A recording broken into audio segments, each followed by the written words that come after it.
محمد بن قاسم۔ اسلامی تاریخ میں کئی نامور شخصیات نے اپنی حکمت، بہادری اور عزم سے دنیا کے نقشے پر نئے باب رقم کیے۔ انہی عظیم شخصیات میں ایک نام محمد بن قاسم کا تھا، جنہوں نے صرف 17 سال کی عمر میں بر صغیر کی تاریخ بدل کر رکھ دی۔ آج ہم جانیں گے ان کے بارے میں، اور یہ بھی دیکھیں گے کہ کس طرح انہوں نے اپنی بصیرت، شجاعت اور مضبوط ارادے سے عظیم فتوحات حاصل کی۔ محمد بن قاسم کا پورا نام محمد بن قاسم الثقفی تھا۔ ان کی پیدائش 695 عیسوی میں عرب کے شہر طائف میں ہوئی۔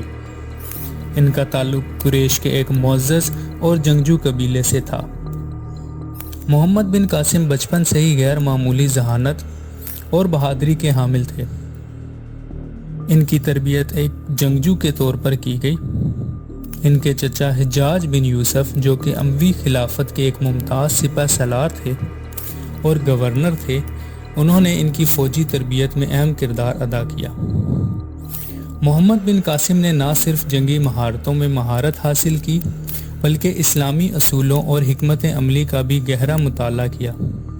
ان کی شخصیت میں نرم خوئی اور دانش مندی بھی شامل تھی۔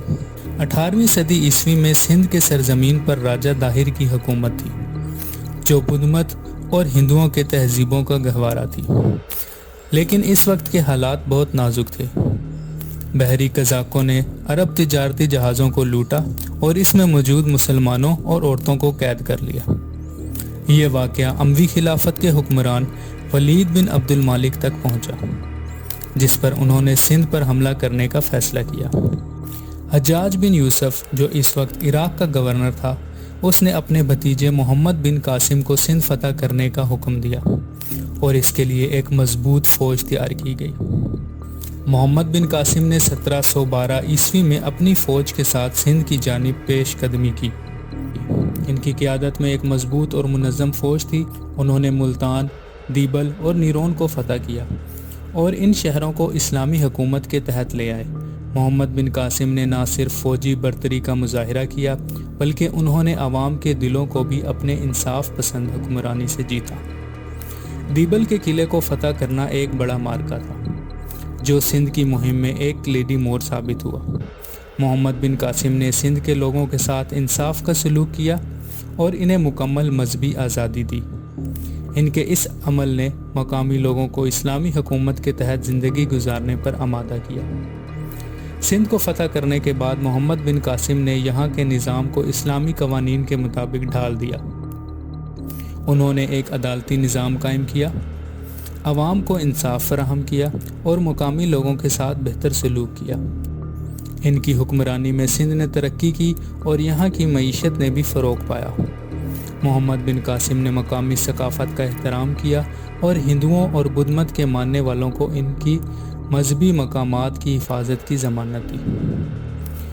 محمد بن قاسم نے یہ ثابت کیا کہ جنگ جیتنے سے زیادہ اہم عوام کے دلوں کو جیتنا ہوتا ہے۔ ان کے عدل و انصاف کی حکمرانی نے انہیں سندھ کے لوگوں کے دلوں میں ہمیشہ کے لیے زندہ کر دیا۔ محمد بن قاسم کی فتوحات اور ان کی حکمت عملیوں کے باوجود ان کی زندگی کا انجام افسوسناک تھا۔ اموی خلافت میں سیاسی تبدیلیوں کے باعث حجاج بن یوسف کی وفات کے بعد محمد بن قاسم کو واپس بلا لیا گیا اور نئے حکمران سلمان بن عبد المالک نے ان پر ظلم و ستم کیا۔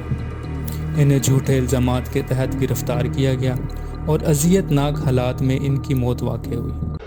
محمد بن قاسم کی موت ایک سانحہ تھی، لیکن ان کی فتوحات اور ان کے اصولوں پر مبنی حکمرانی نے انہیں ہمیشہ کے لیے تاریخ میں امر کر دیا۔ آج بھی انہیں ایک عظیم سپہ سالار اور منصف حکمران کے طور پر یاد کیا جاتا ہے۔ محمد بن قاسم کی شخصیت نہ صرف ایک عظیم فاتح کی تھی، بلکہ وہ انصاف، رواداری اور حکمت کے پیکر تھے۔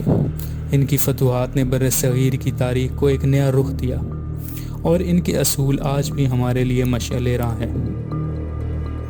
مزید ویڈیوز کے لیے چینل کو سبسکرائب کریں۔